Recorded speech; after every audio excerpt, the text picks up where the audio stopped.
Hello and welcome to Conversations in Sustainability. My name is Alice Johnson. I'll be your host for this new podcast where we take a deep dive into the wonderful and often complex world of sustainability.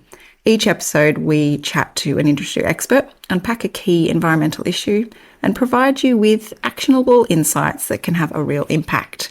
Today we are chatting about a really quite a huge issue, but one that's often out of sight and out of mind for most Australians, and that is modern slavery. I'm joined by one of Australia's leading thinkers, writers and advisors on this important topic, Carsten Primdal. Welcome, Carsten. Thank you. Now, before we dive in, let's talk about your CV. Carsten's commitment to identifying and tackling modern slavery has taken him around the globe, across Europe, Asia, and right here in Australia, where he has uncovered elaborate schemes that exploit deeply vulnerable people. He's a successful author and has written several books unpacking what this issue means in today's global business landscape. He's also created sustainable procurement programs for organisations like Virgin Australia, Woolworths and Toyota. He's now the executive manager and principal consultant for business engagement at the Australian Catholic Anti-Slavery Network. Did I miss anything? No, I think that sort of covers it. So yeah, all good. Lovely. So I'm going to start with a pretty basic question, because I imagine a lot of readers have a pretty strong preconceived idea about what slavery is, and that's probably rooted in historical ideas. It's probably connected to the transatlantic slave trade. But what is modern slavery? Is there a set definition? There are definitions, but first of all, I want to say that there's nothing modern about slavery.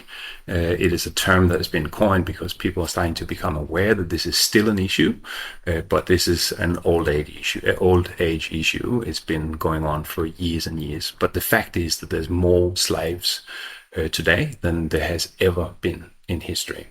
So, of course, there is a definition for it. We have legislation that covers it, and there's various different types of modern slavery specified in that legislation. The Australian Modern Slavery Act specifies 8 different types of slavery, but it's really hard to actually distinguish between those 8 different types because often they overlap. So the worst forms of child labor is one type of slavery, but that would often be overlapping with debt bondage. It would be overlapping with physical coercion, etc., etc. So it's really hard to say this is worst forms of child labor. This is, sexual servitude. This is bonded labor.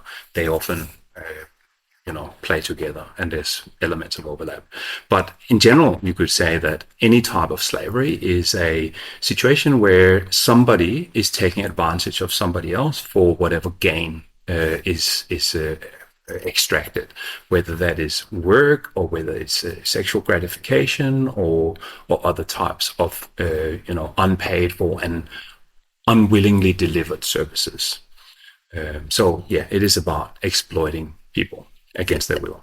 That's incredibly comprehensive. The scale thing is what surprised me in all of that. I had assumed it was nothing like what we had in historical terms, but how big is this issue globally and here in Australia? So globally, we're talking about 50 million people living in slavery-like conditions. And that, again, spans a very wide range. It could be from the person who is forcefully married into a family and made to, scrub the floors every day or do housekeeping jobs, but not in a loving way, across to laborers who are hired out by governments like North Korea, who hire out laborers to go in to do forestry work in Russia, in remote regions, across to children who are digging out cobalt in narrow mining shafts in the Congo. So it's really a wide range, but it's about 50 million people. And here in Australia, the estimate says about 40,000 people. And in New South Wales, where we are now, it's estimated to be about 16,000 people. So it's quite a lot. An estimate, I assume this is a hard thing to measure. Yes, it is by nature hidden. Yeah. It's not something that is statistically, available. But yes, it's an estimate, and there's organizations who do these kind of estimates, like the Global Slavery Index, Walk Free Foundation. They estimate that, so they have actually done this. They have a pretty sound methodology for doing that, and that's the most recent number that they came out with. And here in Australia, what does the shape of this look like? Are there hotspot industries? What are some of the practical situations you've seen in Australia? Yeah, so in Australia, on domestically, the hotspot industries would be agricultural industry, partly because it's remote. It's hard to find workers, so there's a tendency to import workers from overseas. There's the Pacific Mobility Labour Scheme, where you can get visa for workers from the Pacific Islands. Not to say that they're all living in slavery-like conditions, but a lot are. And that vulnerability, when you're basically tied up to an employer, means a lot of them become very susceptible to these kind of conditions. But other industries, hotspots, could be like cleaning, security, anything that is really, well, I don't want to use the word low skill because that's a bit sort of off-putting, but industries with low barriers to entry and high turnover are basically high risk. And how are these schemes operating? Because slavery, people tend to think shackles. What are the binds that are holding? Because it's often economic, isn't it? It's both economic and mental or psychological boundaries. So often a person who is experiencing modern slavery is actually not physically restrained. It is about the stigma that comes with having realized that you've been exploited by somebody else.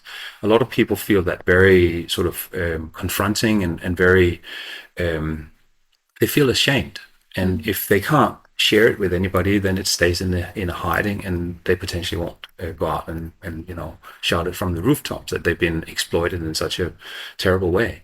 But of course there are situations where you have coercion and violence involved as well, to make people stay in a particular location. But it can happen right under our noses.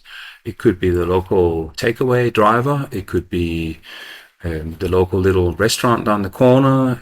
There was a case in Melbourne just recently where a doctor of overseas origin had created a sweet shop selling sweets from his home country, and he employed people, and he promised certain conditions to some people and delivered way less than what was promised, and many more hours of work. And he was actually just convicted very recently for that. And then he's a medical doctor, right, who has sworn oath to help people maintain their health and all that. And then on the other side, in his spare time, he's doing that kind of stuff, right? So a lot more every day than you'd expect. Yes, a lot more every day.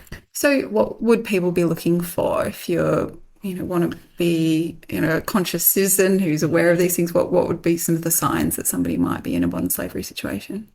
So the signs are often, they're not visible to us when we walk past the shop, right? But if you are in a situation where you see that somebody is, could be the clothing or the general appearance of people. But that's a very superficial measure, right? If you want to go in and actually review these situations, you need to figure out whether they have their identity documents taken from them, whether perhaps they eat, sleep, and work in the same place. What are they actually getting paid? Are they getting award wages and all that? But for us as individuals, it's hard to walk into a shop and start asking these questions. It become very intrusive, right? Yeah. So it's really hard to check, which is actually why business also play a certain role in policing this, because as a business who buy from somebody, you have a bit more leverage. Say, I'm going to spend my dollars with you, and you're going to have to help me understand the situation. That's probably a good segue into talking about the regulatory landscape. What parameters are in place here? What processes are in place here to protect people and prevent modern slavery? So obviously we have the Modern Slavery Act. We also have a New South Wales Modern Slavery Act. But to me, it's a little bit, well, I don't want to make it sound funny, but it's thought provoking that we actually had to have a modern slavery act because it's been illegal for years and years, right? Yeah. Why do we actually have to get an act to, enforce what was already illegal? But obviously, we have a criminal code, which is stipulating that you can't have these. I can't remember which section it is, but that's the underlying foundation for it. And then they had to put the Modern Slavery Act on top of it. So the New South Wales Modern Slavery Act was actually the first one in Australia. The only problem was it wasn't enacted. So it took a while longer for it to come into effect. And then the Commonwealth sort of came in from behind and put their legislation in place, and it has been enacted, and it has been acted on for a number of years now. Whereas the New South Wales Modern Slavery Act came with a bit of a later start, but they do have a commissioner now, and the commissioner's task is to actually look into this and build capacity and make sure that whoever's operating in under his jurisdiction is complying with the legislation here. And then how does that look compared to the global landscape? Is there consistencies internationally? The consistencies, there are some consistencies, not, they're not like for like. There's differences in thresholding requirement, turnover thresholds. There's difference in what you need to report on, etc. So the Australian one is actually very comprehensive in the sense that businesses need to report both on their operations and on their supply chains, whereas other places it might be entirely focused on supply chain. But at the end of the day, if we are a business and we have cleaners and other services that come through a labor hire, for example, that's an operational issue. And if you totally discard that, then you might not actually see the forest for the trees.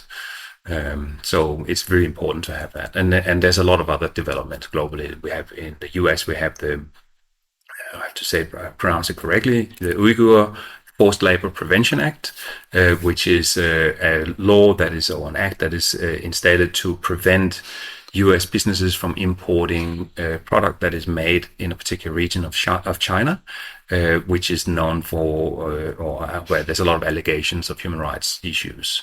And they don't want those products to come into the US. So if you can't prove that it's been free of those kind of supply chain links, you can't import, or they might stop your product on the key side. And that's expensive for business.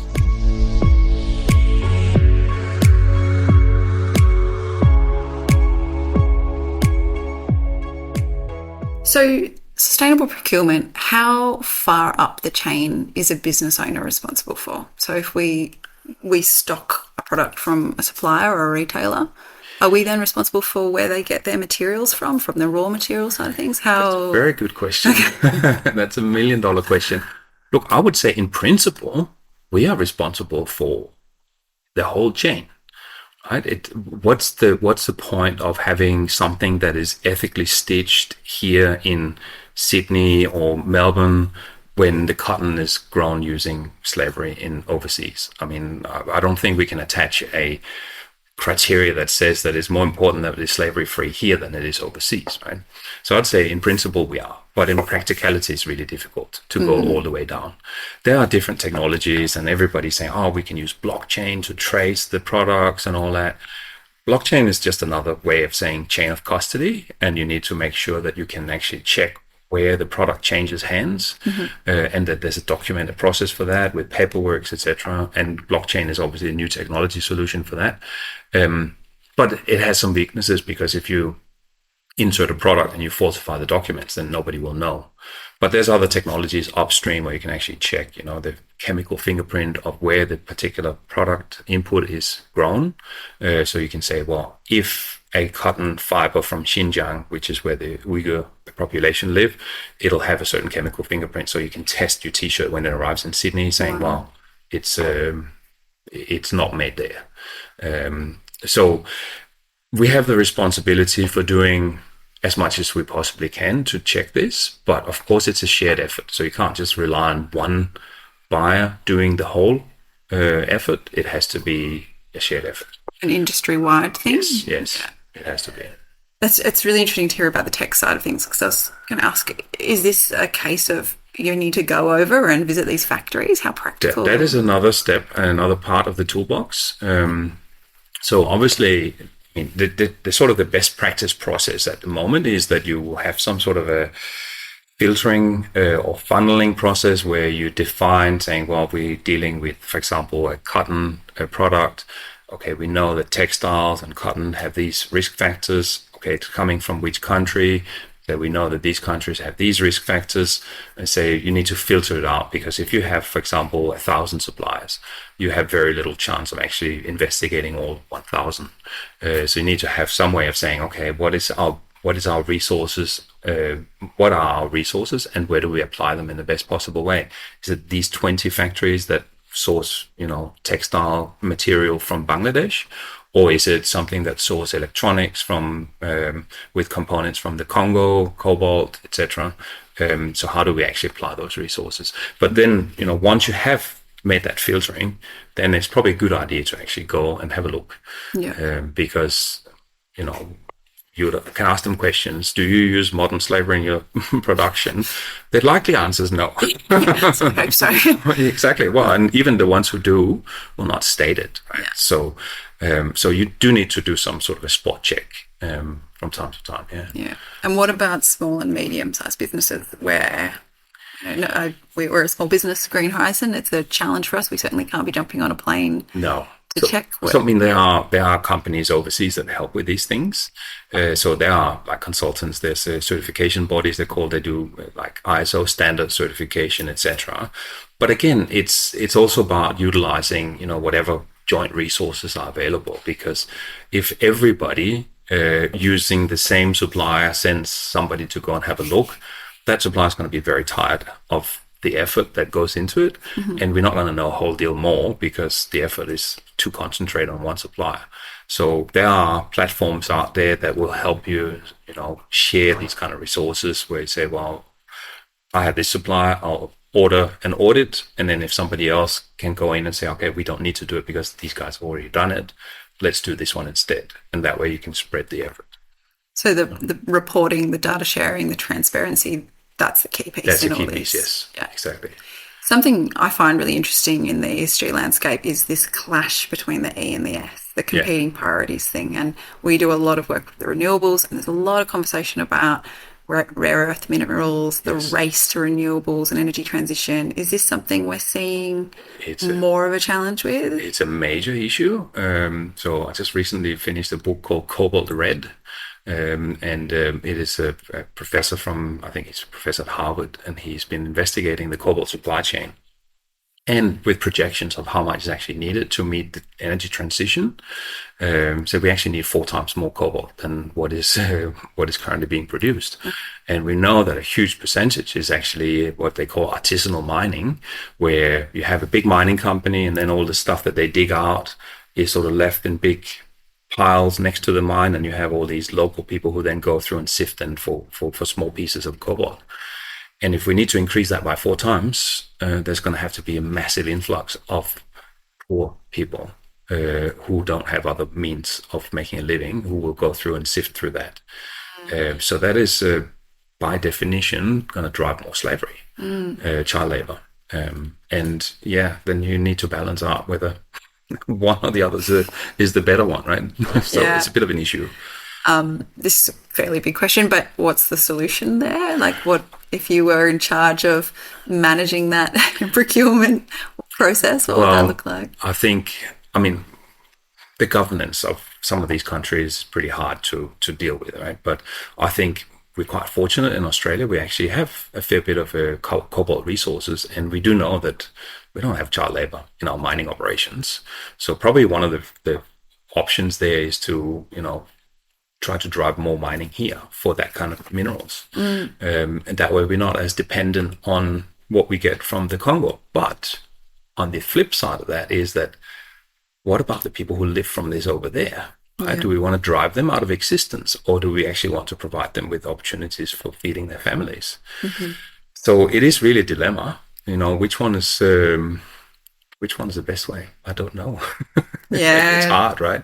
It certainly is.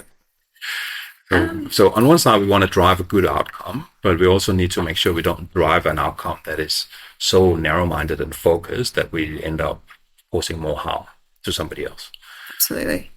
So for the average business, what are the must-haves? What do they need to be doing right now? So for the average business, I'd say the must-have is that they need to have, a structure, a governance structure for what they want to achieve. They need to have some sort of an appetite for, what is it that what are we going to dedicate in terms of resources on this issue? Is this going to be something that we actually engage in, or is it just something we say we engage in?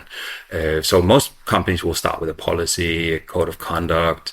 There's what the industry is calling death by self-assessment questionnaire at the moment. Okay. And you have large corporates who have to employ people just to respond to these self-assessment questionnaires, which become a bit huge bureaucratic, very bureaucratic. Yes, but that's with impact. No, that's the thing, right? Because the thing is that the response to these questionnaires, because everybody have their own, it becomes really cumbersome to respond to various different suppliers or buyers' questionnaires. And not only that, but you might have somebody who knows what they're responding, and you might have some company saying, well, I don't know who should do this, so let's get the new person to do it. And the new person might not know. So you actually have a whole range of responses to the same question. So how do you compare? But again, it cannot be the end of the process. A self-assessment questionnaire should be the beginning of the process. It cannot be the end. It should give you an indication of where the risk is, and then you need to look into that. That's where it falls short. Because that's not expected at the moment. I think a lot of companies think that it's enough to just ask these questions, and then they have a self-assessment questionnaire, they receive the responses, but nothing much happens beyond that. Okay. And that is obviously an issue, and it's actually an issue also with the legislation in Australia, because there's been some recommendations tabled in a report which basically recommends that companies are required to implement a due diligence system, and self-assessment questionnaire is not due diligence. It's just a starting point. So less tick box exercises, more action. Yes. Who in the business landscape and who you've worked with, who's doing it really well? Who's taking it out of that?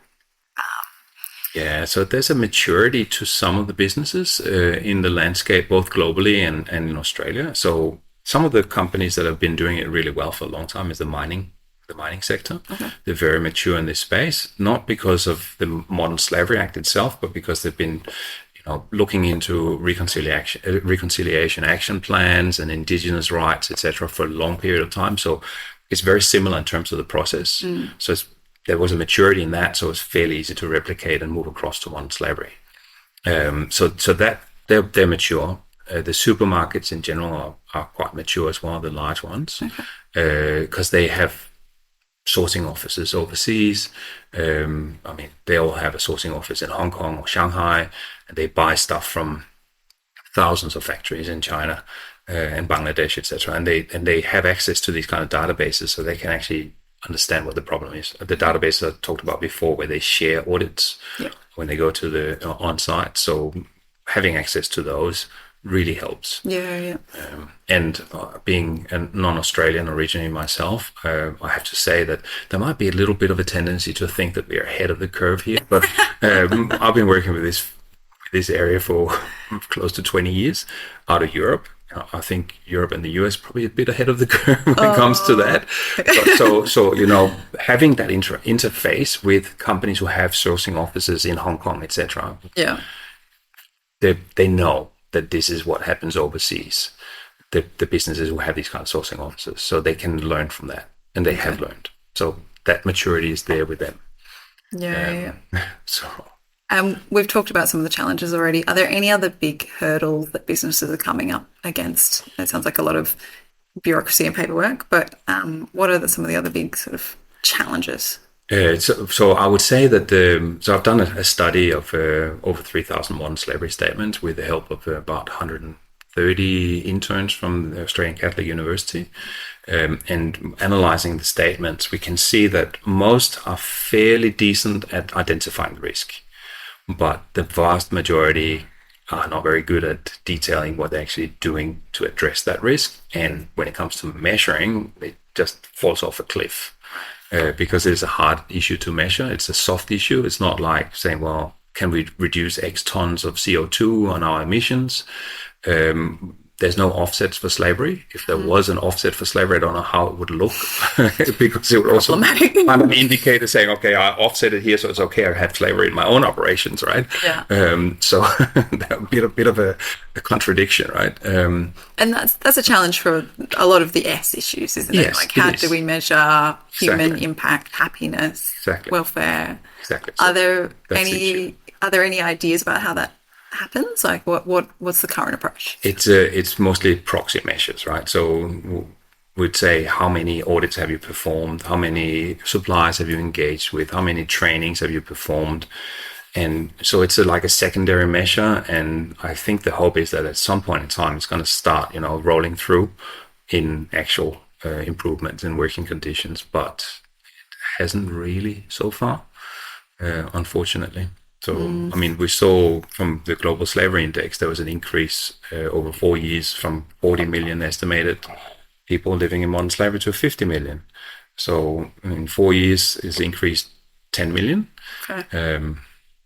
Whether that's, just a poor estimate the first time or whether they included something or changed the way they estimate is hard to say, but it's certainly not an issue that's getting smaller. So, yeah, how do we measure it? That's actually a very, very big issue.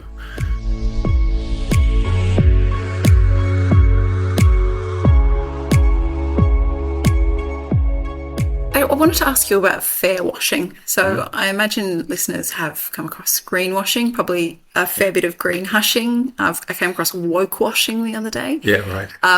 Fair washing, what are we talking about here? Yeah, so fair washing would be when companies issue their modern slavery statements and they would be very, vocal about what they want to achieve and have some very high aspirations. But what we've seen is that most companies at this stage were reporting entities at the beginning, meaning that they were over $100 million in turnover globally, have basically rehashed their statements. So they say, what have we done? What can we say? And then they just rehash the same from last year. And that means maybe leaving out some of the commitments made because they haven't quite done them. And other times say, well, what we've done is actually the same as last year, but we can't just copy the same paragraph because it's going to look bad. So I think that's part of the fair washing element to it. But there's also a fair bit of claims that are unsubstantiated. And obviously when you can't measure it, it's hard. But I'd say there's still a lot of things that you can measure, like secondary measures, like how many audits did you do? How many non-compliances did you find when you went to look at the factories? How many, maybe people don't count how many phone calls they had with the factory, but it's probably one of those things that they should be doing. Touch points. Yeah, exactly. And basically they, if they don't measure it and they just come out with something saying we had a lot of them, and say, well, a lot is what, 2? Is it 500? Yeah. How do you actually quantify that? So, yeah. And putting this back for consumers, so we do a lot of work in recycling. We know that consumers can't get their head around the sheer amount of information that goes into whether something is recyclable or not. And that comes down to correct labeling and information that's going out. There's a lot of misinformation in that space. Yeah. I imagine it's a similar thing. Like, how can a consumer be expected to understand the complexities of this issue? What can they look for if they want to buy from brands that are doing the right thing? Well, obviously there's the like of fair trade, and they do have some really good programs. So they're basically focused on diverting part of the profit margin back to the producers originally, so that they can, number one, get a decent price for their product, which enables them to educate their kids and invest in improvements of their own equipment and farms, etc. So that's one of the areas that you can do. But fair trade is still relatively small in the market, but seeking out that's already a very good start. But there's other places that you could. There's a company based up in the Gold Coast called Outland Denim. I don't know if you've heard about them, but they've set up a factory or production facility in Cambodia where they hire in women who, I think some of them have even been, subjected to cases of sexual trafficking, and they don't have a lot of opportunities. And then they train them up and they help with, teach them how to stitch jeans. They design them here, so they're fashionable and all that, but they get made over there, so they get an opportunity to earn a living. So again, it's one of those things. I'm actually not aware whether Artland Denim uses fair trade cotton in their production, but part of it is very ethical in terms of the production. Yeah. So I think that's a really good example of a small business that is doing really good work. I just wanted to get a little bit more color on some of your like practical experience on the ground as well, because I think that's the bits that people find really interesting. So, can you tell us about any, whether it's a program or a project you worked on overseas, if that works, that really captures the challenge of modern slavery and how you were involved? Yes, maybe the example of how I even got into this field, where I was working in trade compliance, and I visited a factory in India. Basically, I walked into this factory. I was helping companies in Asia getting their product up to scratch so they could sell them into the European Union. And it was in the automotive sector, which is highly regulated. So they needed approvals for the products, otherwise they could not market them. And I walk into this factory, and it's dark, and it's uncomfortable, it's dirty, and everybody's wearing, their day-to-day clothes, but a lot of people are wearing no shoes. Nobody's wearing any PPE or personal protective equipment. And the electricity wasn't, or the lights wasn't switched on because there were some skylights, but they were totally suited over. So there's not a lot of light in that facility. And I walk in, I'm like, making brake pads. And brake pads used to be made from asbestos, or a compound made with asbestos in it, right, because it's fireproof. And I walk in there, and at that stage, this was 23 years ago, and I walk in, and this was in India. Bells are ringing. And and I asked them, so what are you doing? And then they mentioned, I can't remember the exact name of the compound, but it's something that had asbestos in it. And I'm like, well, I don't want to be here because that's my health, right? But then the next thought is, well, there's 100 people in there who don't have a choice. Yeah. And what are they going to do? Then maybe they were not slaves, but they didn't have a choice. Right? They were basically there to make a living and support their family. And the result of it is long term that they're probably not here anymore 20 years later. So that was kind of one of the things where I said these kind of production facilities they're not good. And the person who was showing me the factory is like very quickly to say, oh well, no, we're not going to sell this kind of product to you in Europe. So, but I don't really think that changes anything, right? It's still not morally correct to expose these people to that, even if you're not going to sell it to Europe. But I mean, there's also the situations where it's not clear cut, right? So I've been in factories in China where say, hang on, there's a child there, and he's making stuff. What's going on? And then you realize that. Start investigating, but you also can't just walk up and grab people by the arm and say, oh, what's going on here, because that's not going to fuel the right outcome. You need to be really careful with how you approach people. So in that particular situation, this boy was sitting next to a table full of adult men, and not traditional labor, migrant laborers in China. They were actually adult men. We sort of indicated that they were local because local people usually tend to be a little bit older when they work in a factory, whereas the ones who go far away, they're usually a little bit younger. So what's going on here? And it shows up that the explanation was that this boy was there with his father, and his father was sitting next to him. But me as a foreigner don't know that. And it doesn't make it right. He should still not be working, right? But they say, well, it's school holidays. The father come into work during the school holidays because he doesn't have the time off, but the son was on holidays. So he thought, oh, you can come with me and whatever you make, go onto my quota. Yeah. And that way you can support the family and you can feel, important and all that kind of stuff. That's all worthy courses, right? But he's still a child. So we checked that all these parts of the story stacked up. And then, go into the factory and say, well, you actually need to make sure that people do not bring their kids in to work on the production line. And that means educating the guard that's at the front office not to allow them in, but it's also the management to actually walk the floor from time to time and educate the workers. So in this particular factory, the management was all the way down the back. So they would just drive in through past all the production facilities, and then they would walk into the air-conditioned office. And they would sit in there all day right? And not see what was going on, just checking the outcome. Yeah. And the floor managers, the line managers, were the ones who were actually in the production facility, and they clearly hadn't been educated enough to really understand this. So, say, child labor might not be such a prevalent issue in China anymore, as it is in other places. But, if people bring in their kids like that, or they have dormitories on site where the workers are living on site, and in some cases they're allowed to bring their families with them. Wow. Then the children might be running around playing. And that's obviously not really good. So I read that it's also typically an issue that's there's a high rate of women and children impacted by modern slavery. Is that fair to say? I think so, yes. I think, I can't remember the statistics, whether it's 2/3, around about that. It's women and children, yes.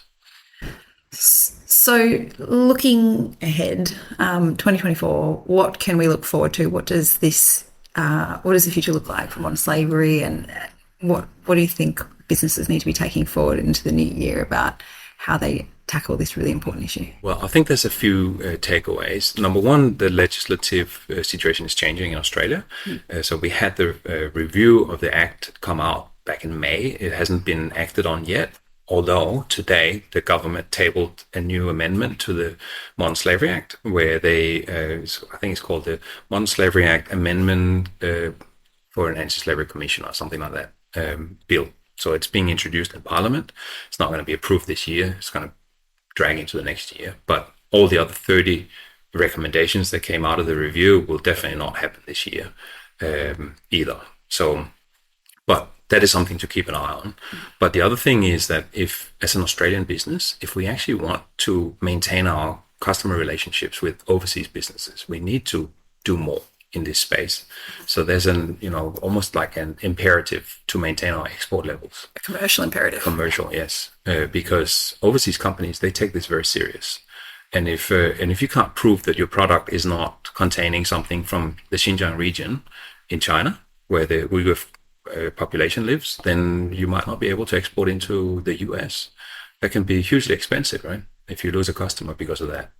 So yeah, there's definitely a commercial imperative to it. And of course, there's a moral imperative to it as well. More and more big businesses in Australia are requiring this. I mean, the Act was designed so that it would cascade the responsibility onto smaller businesses. And as the bigger businesses become more mature, they will ask for more. So it's about getting ready or lose out. So taking our business hat off for a second, what we're talking about here is really fundamentally a human issue. This is a human rights. This is an ethical topic. Yeah. So how do we approach this issue with that human first lens? Yeah, I think this is a key question, right? Because it's not just about business and mitigating risk to business. It's about the potential victims, preventing victims from ending up in victimhood, but it's also about taking the victims and moving them onto a position where they become survivors and they can continue with their life. So we need to remember that whatever we do for this, it has to be about the people, it has to be about the humans. And I don't think it's necessarily contradictory to the business needs. It's just a matter of where's the starting point. Because if businesses take this as a human imperative, for doing better, then they will necessarily meet their own risk management requirements as well. So I think that's really what we need to remember all the time. It's not just about shielding the business from potential risks and fallouts and commercial doom. It is about making sure that victims are not being perpetuated in that situation, and that we can help eliminate this 50 million people. It's 50 million too many. Absolutely.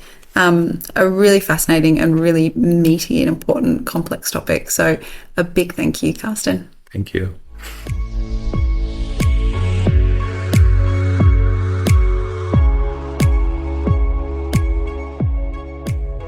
You've been listening to Conversations in Sustainability, a podcast by the Green Horizon team. We're specialists in sustainability communications, from the circular economy to the energy transition and food waste to electric vehicles.